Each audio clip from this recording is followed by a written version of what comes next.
Fé e Obras. Capítulo 6. Uma advertência contra a falsa santificação.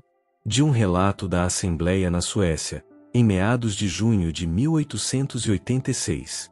Publicado na The Review and Herald, 5 de outubro de 1886. Durante as reuniões em Örebro, fui impelida pelo Espírito do Senhor a apresentar sua lei como a grande norma de justiça e a advertir nosso povo contra a falsa santificação moderna, que tem sua origem na adoração da vontade, e não na submissão à vontade de Deus. Este erro está rapidamente inundando o mundo, e, como testemunhas de Deus, seremos convidados a dar decidido testemunho contra ele. É um dos maiores enganos dos últimos dias e constituirá uma tentação para todos os que creem na verdade presente. Aqueles cuja fé não está firmemente estabelecida sobre a palavra de Deus serão enganados. E a parte mais triste de tudo isso é que bem poucos dos que são enganados por esse erro encontram novamente o caminho para a luz. A Bíblia é a norma para provar as alegações de todos os que professam santificação.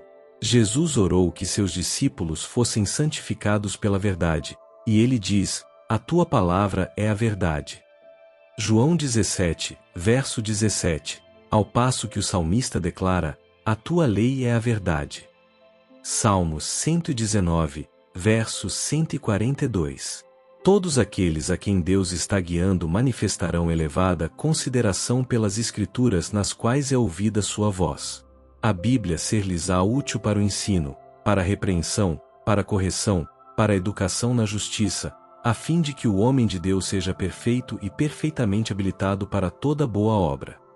2 Timóteo 3, verso 16. Por seus frutos os conhecereis. Mateus 7, verso 16.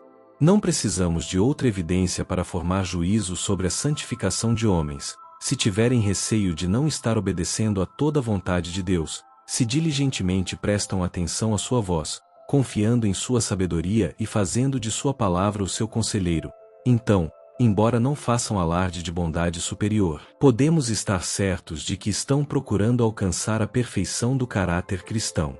No entanto, se os que pretendem possuir santidade dão a entender que não precisam mais examinar as Escrituras, não devemos hesitar em declarar que sua santificação é falsa. Estão se apoiando no seu próprio entendimento, em vez de submeter-se à vontade de Deus. O que Deus requer. Neste tempo exatamente o que ele requereu do santo par no Éden, perfeita obediência a seus preceitos. Sua lei continua sendo a mesma em todos os séculos. A grande norma de justiça apresentada no Antigo Testamento não é rebaixada no Novo. A obra do Evangelho não é atenuar as reivindicações da santa lei de Deus, mas elevar os homens até poderem guardar os seus preceitos. A fé em Cristo que salva a alma não é o que muitos imaginam que ela é. Crede, é o seu brado, tão somente crede em Cristo, e sereis salvos. É tudo o que tereis de fazer. Embora a fé verdadeira confie inteiramente em Cristo para a salvação, ela conduzirá à perfeita conformidade com a lei de Deus. A fé é manifestada pelas obras. E o apóstolo João declara: aquele que diz, eu o conheço, e não guarda os seus mandamentos, é mentiroso, e nele não está a verdade. 1 João 2, verso 4. É perigoso confiar nos sentimentos ou impressões, pois são guias que não merecem confiança. A lei de Deus é a única norma correta de santidade. É por essa lei que deve ser julgado o caráter. Se quem anda em busca da salvação perguntasse verso: que farei para herdar a vida eterna? Os mestres modernos da santificação responderiam: crê somente que Jesus te salva. Quando, porém, essa pergunta foi feita a Cristo, ele disse: que está escrito na lei? Como leis? E quando o indagador respondeu: amarás ao Senhor teu Deus de todo o teu coração, e ao teu próximo como a ti mesmo, Jesus declarou: respondeste bem, faze isso, e viverás. Lucas 10, versos 25 a 29. A verdadeira santificação será evidenciada por conscienciosa consideração a todos os mandamentos de Deus, por esmerado desenvolvimento de todos os talentos, por conversação ponderada e revelando em todos os atos a mansidão de Cristo. Santificação que afasta da Bíblia. Estiveram presentes a essa reunião várias pessoas que se apegavam à teoria popular da santificação, e quando foram apresentadas as reivindicações da lei de Deus e se mostrou o verdadeiro caráter desse erro, um homem ficou tão ofendido que se levantou abruptamente e saiu da sala de reuniões. Mais tarde ouvi dizer que ele viera de Estocolmo para assistir à reunião. Em conversa com um de nossos pastores, afirmou ser sem pecado e disse que não tinha necessidade da Bíblia, pois o Senhor lhe comunicava diretamente o que devia fazer. Ele se achava muito além dos ensinos da Bíblia. Que se pode esperar dos que seguem sua própria imaginação em lugar da palavra de Deus, senão que sejam enganados? Que impedirá o grande enganador de os levar cativos à sua vontade, se essas pessoas rejeitam o único detector do erro? Esse homem representa uma classe de pessoas. A falsa santificação conduz diretamente para longe da Bíblia. A religião é reduzida a uma fábula. Sentimentos e impressões tornam-se o critério.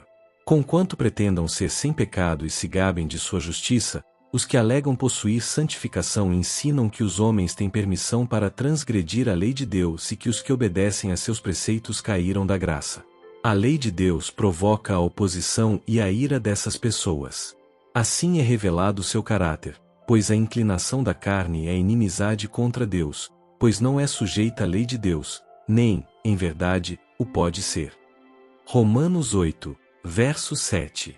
O verdadeiro seguidor de Cristo não fará arrogantes pretensões de santidade. É pela lei de Deus que o pecador se convence de seu erro. Ele vê sua própria pecaminosidade em contraste com a perfeita justiça imposta por ela, e isso conduz à humildade e arrependimento.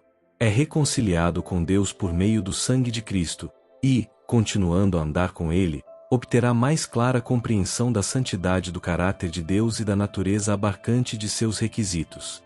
Verá mais claramente os seus próprios defeitos e sentirá a necessidade de contínuo arrependimento e fé no sangue de Cristo. Aquele que tem contínuo senso da presença de Cristo não pode condescender com a confiança em si mesmo nem com a justiça própria. Nenhum dos profetas ou apóstolos fez arrogantes proclamações de santidade. Quanto mais se aproximavam da perfeição de caráter, tanto menos se consideravam dignos e justos.